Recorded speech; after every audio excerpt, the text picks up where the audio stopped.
We're the cast of American Night, and you're watching In Focus.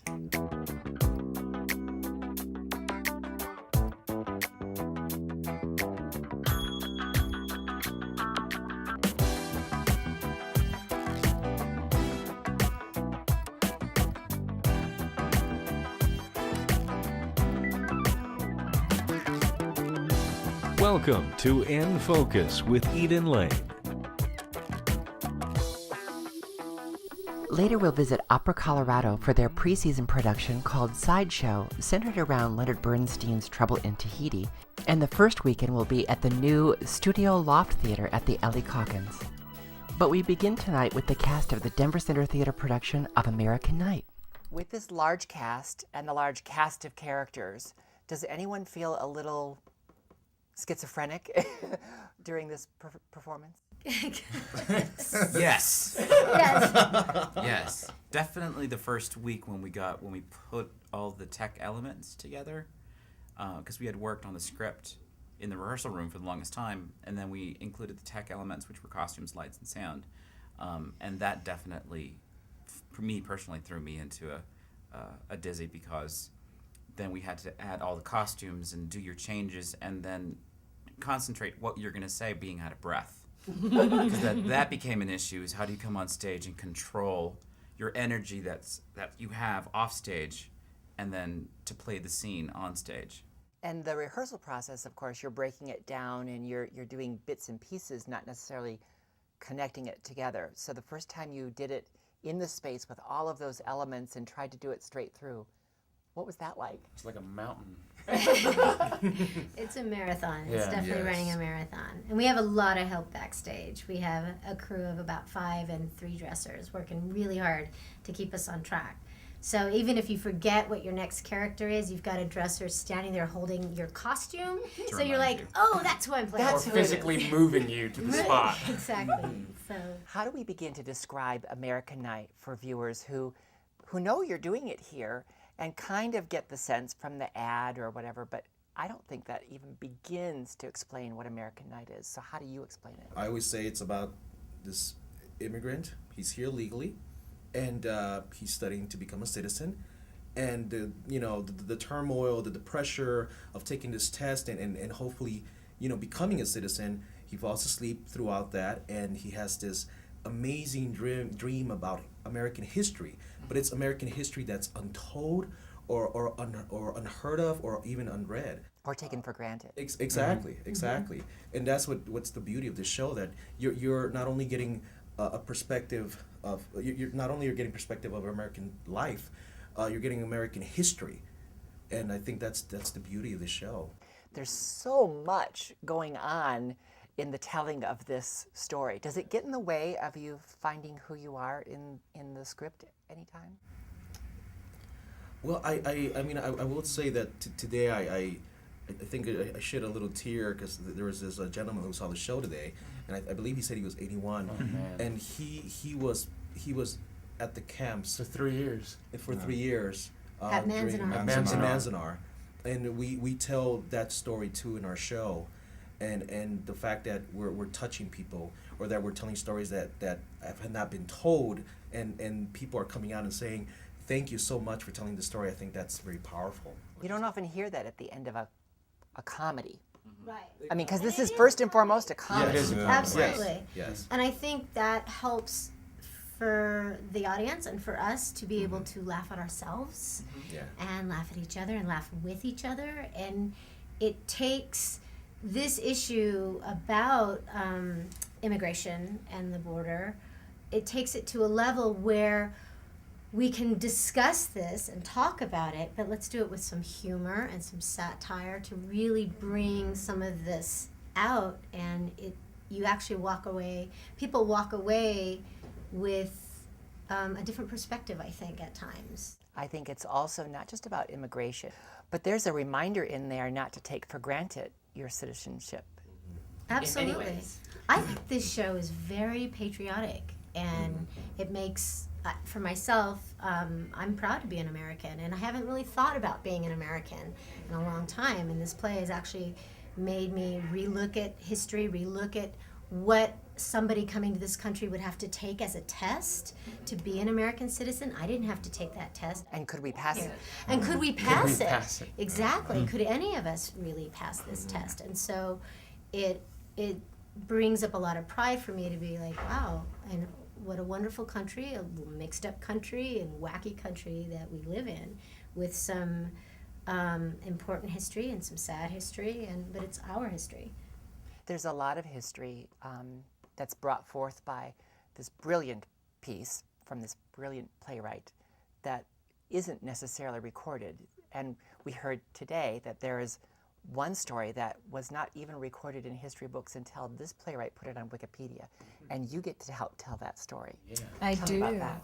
I play a character called Viola Pettis, and Casey plays my husband, Ben Pettis, in the show.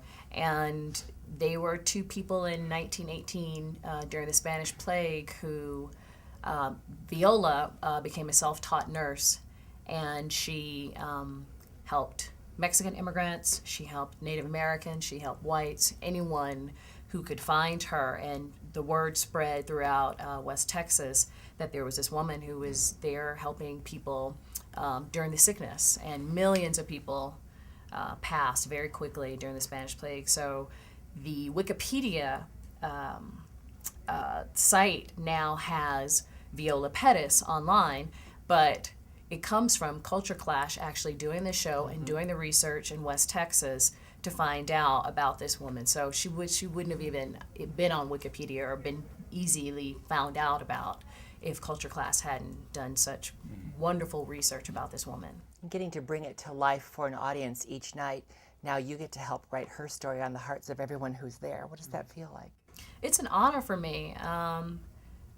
I didn't know about how influential this woman was, and just with the story of Mexican immigrants being so important and relevant to what's going on today, I feel like there's a person that I'm actually bringing to life that had a really important part in history, so it feels great. Did anybody else learn something or internalize your patriotism or your citizenship in a different way after working on this project? I think to sort of echo what Dina said, it's what's surprising about this show is, although we do explore some of the sadder moments in American history, is it ends up being a great celebration of our country. And to me, it champions what's really the strength of our country, and something that I'm really proud about, and that sort of the melting pot, and how that really makes our country stronger than any other country in a sense in the world. To me, it's one of our strengths. I don't often think about it, but this play has made me think a lot about it, and how enriching it is for everybody to have that. It makes me proud. I'll feel an intense pride when I see Sam with the Ku Klux Klan, and he's dancing with us. And that final montage, like we're all dancing together, all people of color, and dancing with the Ku Klux Klan guy right there. To me, that image at the end it's encapsulated in what Jackie Robinson says about his mitt. And what's that speech? I'm gonna put you on the spot. He talks about that moment where he says all the imperfections. Yeah, it's still made in America. Not to step on your toes and quote your lines for you. But that's it. But still, it's what makes it a great country, is that even with all that, it's part of the whole, part of the fabric of it. It's the good, the bad. Yeah, and it's a quite a patriotic play we're in, and you can feel it in the audience. They get up and dance, and they're they're celebrating too with us. Yeah. And I myself am an immigrant. Like I just got my green card 3 weeks before I got cast in this show. So, and I've never felt an American, but being in this show, going through what Johnny and the Japanese and the Japs go through, I'm kind of, it's all right being an American. They don't shy away from language with this piece. What is that like to use those kinds of words that are so charged in front of an audience? You mean like the N-word? Yeah. And and the word that he just used for the Japanese Americans, those are really emotionally charged words. What does it feel like? It took some getting used to for me, personally, Especially speaking since you have to Having say to one of say them. as the guy who plays the KKK guy. But I think it's an incredibly important moment in the play, and I think it has real impact in the audience. You hear people gasping aloud. And when that kind of thing happens, you realize it has artistic merit. If it has artistic merit, then I'm perfectly fine with it and I can invest. It was really hard to rehearse it, though. Yeah. I had a real tough time rehearsing it because it was repeating. It's just me and Casey in the room, and it didn't feel good at all. But once, being on a stage is sort of a sacred space. And I know that sounds very 70s Berkeley, but Which is in the play. That's right. True. But In so many ways. it makes it's an art. It's a moment of art. And it's a moment of truth in many ways, Right. in that if it were not included, don't you think with all the comedy and all the multimedia that's being used to help you entertain us while you teach us, Right. that it could get lost because it would be Right. less than honest? I mean, we go through history, so we're talking about very specific times in our American history, and those words were used and flippantly just thrown out there. And depending on where you live, Depending on where you live. they're still used. Right. It's very true. Absolutely, Yeah. absolutely. Yeah, yeah. And so that's those words. That's when he uses the N word a lot during the Spanish influenza scene. That's what the KKK. They just throw. That was just life. It was just life. It's a gift. I come from a background where I've done a lot of drama, so this is like one of my first comedic pieces, and I'm learning a lot from just the ensemble and the cast of people that are connected to this piece. Like we said earlier, it is an ensemble of what represents America, and we're all gifted, we've all been given a gift in the roles we get to play, because rarely do we get to play these certain characters. Jackie Robinson has always been a hero of mine since I was 4 years old, since I knew how to say his name. And to get an honor to a gift to play him, even for the few seconds that you're up there, it's just like, it's you can't describe that joy that is given. And then especially to get the feedback that you get from the audience every night.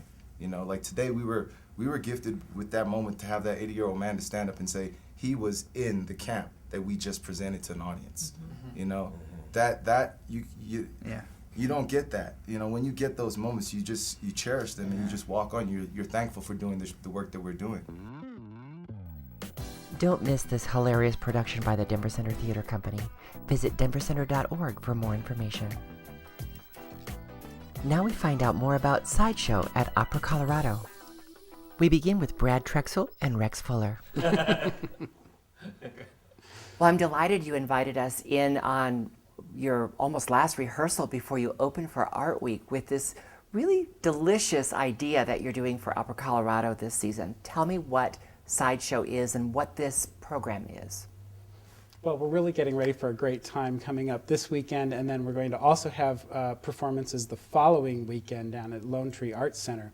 But Sideshow is a new program that we've developed. It is sort of an informal program in a cabaret style, so it's something unusual, not the same old opera performance you might expect, but a combination of a short one-act opera along with some opera music that you might not be familiar with. And it's performed in a casual, relaxed atmosphere, sort of a cabaret style. And it's sort of a prelude to your season, because your season hasn't really begun yet. That's right. And we didn't want to disappear completely for the fall, where we normally had an opera. We've moved our fall opera to the spring season, and some people were sorry that they wouldn't have an opera to go to in the fall, so we thought we would try and do something a little more relaxed and fun, maybe. Does that mean we don't need evening gowns and tuxedos Not to at come? all. Not at all. Come as you are. We're hoping people will come right from work downtown. And we're having cocktails. We're organizing sort of fun carnival atmosphere, but for adults, food, gourmet carnival treats, let's put it that way, and sort of focusing on a carnival theme, circus theme. Rex had a great line that said, life may be a cabaret, but love is a circus. So all of the music is sort of about the ups and downs of love, and not that sort of black and white relationship issue that everything has a gray area. And we're still at the Ellie Calkins, but we're in a new space at the. Is this the first public performance in the Loft studio? I believe it is. We did an event last spring when we had sort of an announcement party for a premiere that we're doing in 2013 for our 30th anniversary season. That was sort of one of the first public events, and people got very excited about the space. I think they've maybe had a couple of small private events. But this will really be the first time that there's a performance up there. We're going to set it up in a cabaret style, so it's kind of different. It's like a free-form space where you could really set it up any way that you wanted to. And this will have some tables in front, and then there'll also be some riser seating. So it'll be very intimate, and people will be able to really see the opera singers up close. The name of this event, Sideshow, is it derived from something on the bill? Not really. We just sort of came up with Laurie Laitman's written this 5 or 6 minute sort of duet for the second half that she calls a miniature opera. It's not written just for us, but it's about a circus knife thrower and his wife, who's also his assistant, and their relationship is rocky, I guess we could say. And then Rex came up with Life is a Cabaret, but Love is a Circus theme, and we were trying to come up with a title that went along with that. And this is a little bit on the side of what we do, which is main stage opera. And actually, it's a little joke because the entrance to the Studio Loft is around the side of the Opera House, so we decided to call it Sideshow. So there's double, triple, quadruple entendre for this. We wanted sort of a generic title that if it's popular and we decide to do it in another year, we could call it Sideshow, but the content could change. And the first act is a one-act opera, is that correct? Tell me about that. It's Leonard Bernstein's Trouble in Tahiti, which is from 1952, and it's about a relationship between a married couple, which is tense, to say the least. And I see a theme developing for the evening already. It's a little bit of a theme, but there's a lot of comic relief throughout the whole evening. There's a trio in the piece that is sort of a Greek chorus, and I think originally it was just they're like a constant radio commercial from the time period. They're singing about how wonderful everything is in the suburbs and toothpaste and cars and like the American dream. But what we're watching is sort of this marriage that isn't the American dream. So you're leaving it set in the time period? We are setting it in the time period. We're doing it almost entirely black and white costumes, like an old sitcom, since the trio, if you read about Bernstein's notes about the piece, he had them off stage with a microphone. We're having them in the show since it's a cabaret, so they sort of come through and they have business to do. And they're really the only comic relief. So I was just talking to the cast. I said, if it was just you never being seen and Sam and Dinah complaining about their marriage, it would be a long evening. But it's about 45 minutes and it just flies by. The music is And the fantastic. music, even if you're not familiar with this composition, it will sound familiar to many of your audience because... That's right. And it falls right between Bernstein's score to On the Town and West Side Story. So it's that time period where he was exploring those harmonics, that orchestration. Exactly. It's very Americana jazz, idiom. I think one of the things that's really exciting about it is that it's rarely performed all the way through. People will often hear incidental music from it, but I've known about the opera for a really long time, but I've never had a chance to see it performed all the way through before, so I'm very excited about that. And I haven't either. So we sit in rehearsal and we just say, what a great piece this is. It's too bad people don't see it. It's also going to be your first partnership where you're taking programming to Lonetree. Tell me about that. Well, it's a wonderful opportunity. Many of the people that come to Opera Colorado live in that area. It's also a wonderful space. It's a beautiful new arts center. I think it'll be fun for the performers because it'll give a different flavor to the evening. So we have to come twice then? Yeah, there's sort To of see it one both experience ways. here at the Ellie, and then there's another experience down in Lonetree. So The auditorium in Lonetree is more a traditional proscenium theater. So we won't have cabaret tables, and it won't be thrust, so we'll have to sort of adapt it for a proscenium stage. But I keep telling people that Lonetree was really clever when they built their space because they put cup holders in the seats, like in the movie theater. So we can still have cocktails. Still have a cocktail. Well, I'm delighted that you let us sneak in here for one of your final rehearsals with full costume and getting your lighting. I really appreciate the opportunity to come and visit you today. Thank you. well, Thanks thank you for coming. coming. Hope you enjoy it. Opera Colorado invited us to stay for the rehearsal and then meet the cast of Sideshow, which are members of the Young Artist Program at Opera Colorado.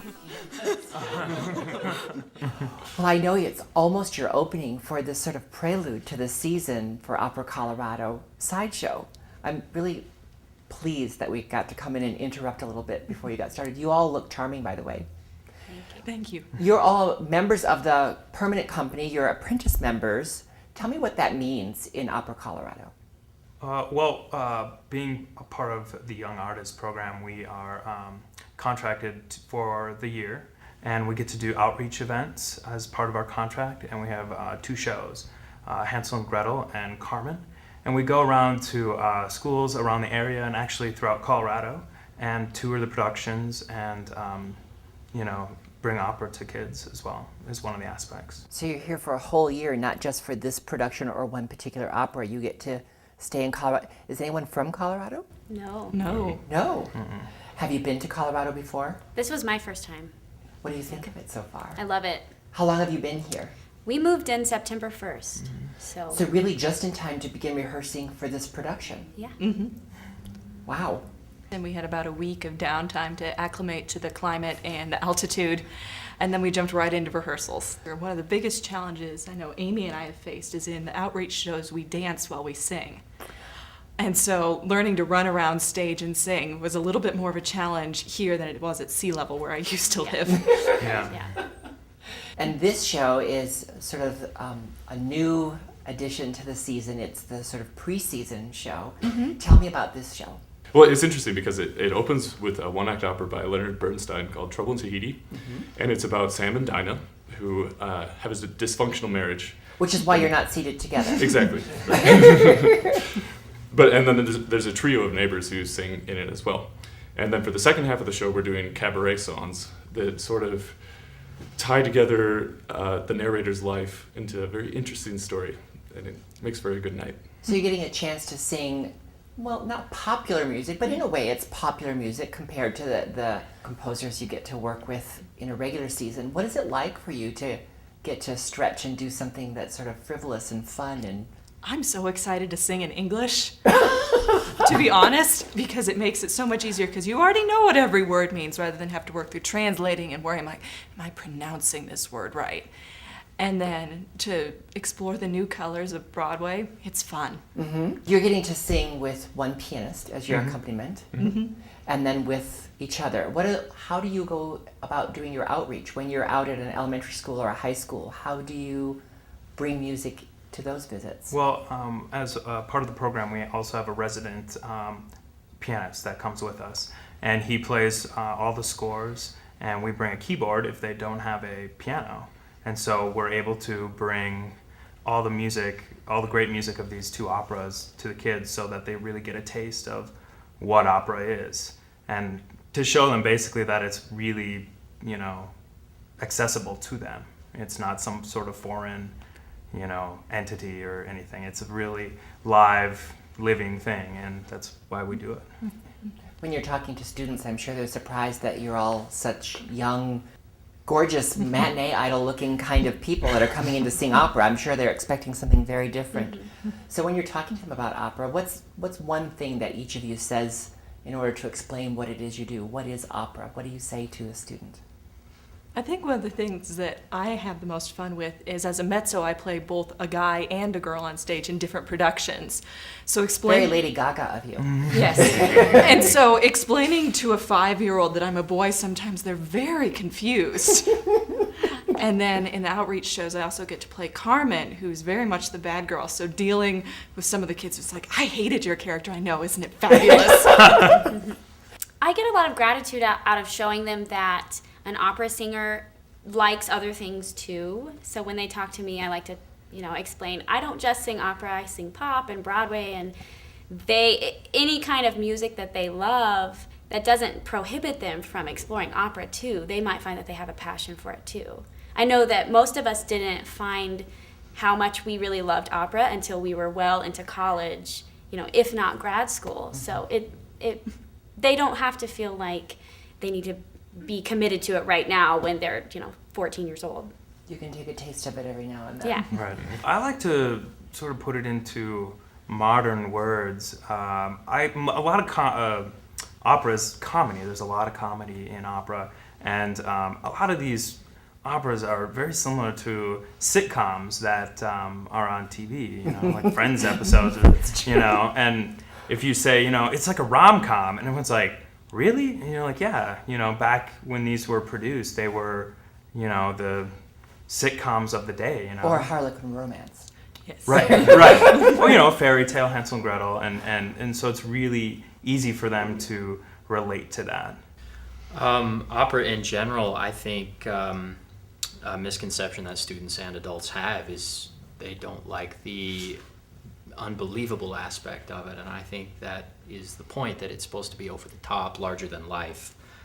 In an age where reality television is a big part of people's entertainment. Which is also larger than life in reality. Yes, yeah, it actually is. But I think some of the stories of opera turn people away because they can't picture themselves in that situation. But that's really not the point. It's a metaphor for other situations, or that same situation just out of proportion.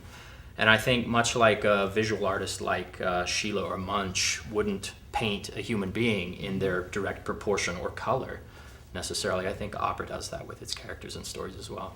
And this week we're getting to see you do it in English, as you said, so it might make it even that much more accessible to someone who wants to come and give it a try. Now, we know in ballet, when you're wanting to wish a good performance to the artist, you say merde, and for the theater, you say break a leg. What do you say in opera? Toy, toy, toy. Toy, toy, toy. Toy, toy, toy.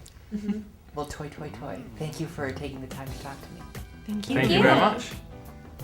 Visit operacolorado.org for more information about this weekend's performances of Sideshow at the Loft Studio at the Ellie or next weekend at the Lonetree Arts Center. That's all for this edition. Remember to join us on Facebook and Twitter. With all that Colorado has to offer, we're here to help you keep it in focus. Thanks for watching. Good night.